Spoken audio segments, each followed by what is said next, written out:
Bonjour et bienvenue, voici notre tour d'horizon économique, géopolitique et boursier. Nous sommes le jeudi 11 mai pour comprendre comment tourne la planète finance et lorsqu'elle tourne au ralenti.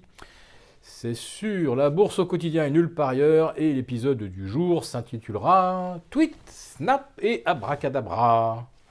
Alors on va commencer par les tweets, et notamment celui de Donald Trump, par lequel il a fait savoir à James Comey, le patron du FBI, que vous êtes viré.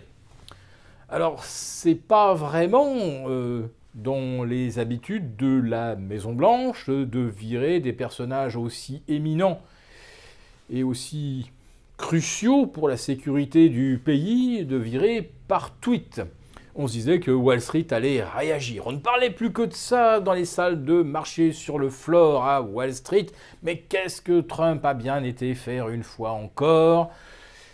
Mais non, finalement, les marchés ont digéré cela. Il ne s'est strictement rien passé. Alors, est-ce que parce que Wall Street a considéré que M. Trump avait pris la décision de façon collégiale avec Jeff Sessions et que finalement il y avait un large consensus aussi bien chez les démocrates que chez les républicains, pour se débarrasser de celui qui n'avait pas vraiment mené au bout les investigations sur les SMS et la boîte mail perso d'Hillary Clinton, et qui ensuite enquêtait sans trop vraiment enquêter sur une possible collusion entre Trump, son équipe et le Kremlin. Néanmoins, tout ça ne fait quand même pas très sérieux ni très professionnel. Passons maintenant à Snap. Eh bien oui, Snap, le temps d'entendre ce son et vous avez perdu 25% de votre portefeuille. Le titre a publié ses trimestriels, c'est la première fois, puisque jusqu'à présent, n'étant pas coté, Snap ne publiait pas. Et on a découvert une perte de 2,21 milliards de dollars pour 150 millions, même pas, 150 millions de chiffre d'affaires. Alors, on se calme, ce n'est pas la perte opérationnelle, c'est tout simplement qu'il a bien fallu rémunérer la direction de Snap, leur offrir des paquets d'actions, et c'était pas fait qu'à moitié, puisqu'on en a eu pour 2 milliards. Néanmoins, Snap n'a pas chuté pour cette attribution aux dirigeants, mais parce que le business ne progresse pas aussi vite que ce qui était promis. Et puis surtout, Instagram, Facebook concurrencent directement Snap et avec une force de frappe bien supérieure, ce qui fait poser des questions sur la pérennité de cette entreprise qui a été introduite à des prix absolument stratosphériques. Alors on est revenu à 17 $.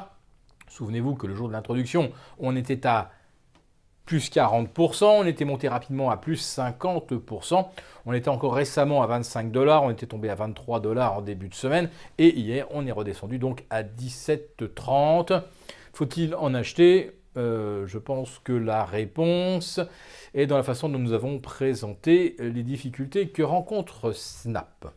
Et puis il y a évidemment Abracadabra. Abracadabra, vous ne bougez pas.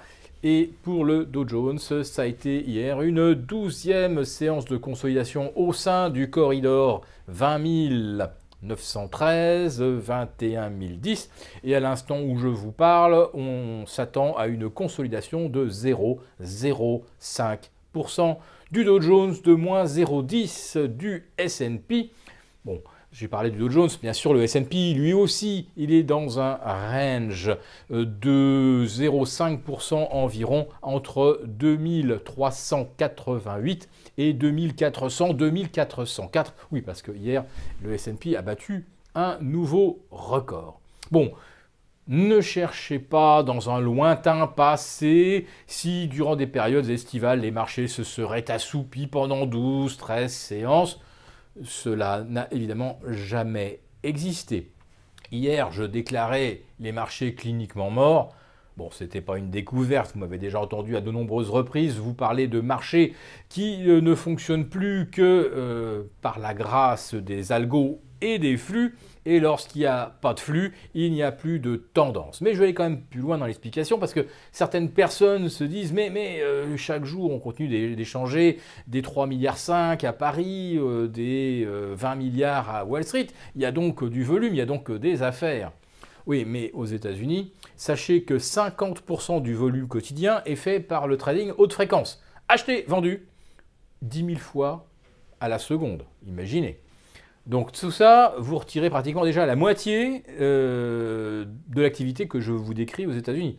Donc on tombe très très rapidement autour de 10-12 milliards. Ensuite, vous avez les arbitrages intraday entre cash et futur. Alors là, bon, c'est de la cuisine un petit peu algorithmique, technique. Il y a des gens qui font des swaps de volatilité. Ça ne concerne pas le fait de se dire « Ah bah, je joue la hausse du marché à moyen terme » ou au contraire, je sors parce que je ne le sens plus. Là encore, ce sont des opérations complètement techniques. Quand vous avez retiré le trading algorithmique haute fréquence, que vous avez retiré les arbitrages de volatilité en intraday, en fait, il ne vous reste même pas 30% de volume correspondant véritablement à des arbitrages, à des renforcements de position ou des allègements, etc. Bref, il n'y a plus personne dans ce marché. Et quand je déclare que le marché est cliniquement mort, ça veut dire que, en fait, il n'y a pas d'acheteurs du tout. Même le jour où on nous annonce « Tiens, M. Macron sera au second tour des élections », comme si on ne le savait pas le jeudi et le vendredi précédent. C'est juste qu'on a mis le curseur 4% plus haut à Paris, on l'a déplacé directement à 5350, et puis par extension, on est allé chercher un peu plus de 5004, et maintenant, pouf, il ne se passe plus rien depuis un peu plus de 15 jours, exactement le même scénario qu'aux États-Unis. En fait, vous avez un événement, mais vous n'avez personne qui pense « Ah, tiens, ça change les perspectives, je vais jouer un scénario d'avenir, quel qu'il soit », ou au contraire « Bon, maintenant, tout est joué, donc je sors ». Non, on ne sort pas du marché, on ne sort jamais du marché, parce que le marché ne baisse jamais. Un marché administré par les banques centrales ne baisse jamais. Il n'y a plus une seule correction à Paris depuis le 24 juin 2016, c'est-à-dire le Brexit. En fait, c'était un accident, puisque une semaine plus tard, le Brexit était effacé. En fait, il n'y a plus jamais eu aucune consolidation sur le marché depuis, on va dire, la mi-février 2016. On en est donc maintenant à un peu plus de 15 mois de hausse en continu. 15 mois où le rapport hausse-baisse est complètement... comment pourrait-on dire? Vous savez, quand c'est la transmutation, vous avez un rapport généralement dans un marché haussier de 3 hausses pour une baisse. Eh bien là aujourd'hui, sur 10 séances, vous avez 6, 7 hausses, 2 journées de stagnation et une seule journée de consolidation. Le rapport hausse-baisse ne reflète absolument plus la moyenne historique et les ratios qu'on a pu observer sur des marchés qui montent, qui consolident. Autrement dit, ça confirme qu'il n'y a pas d'acheteurs, sauf pour s'ajuster. Si d'un seul coup le CAC prend 4%, et bien boum, tous les ordinateurs, tous les algos payent et ajustent le portefeuille au benchmark. Et vous n'avez jamais de vendeurs, puisque le marché ne peut jamais baisser. Et cette situation-là, je le répète, elle n'a jamais existé sur un marché.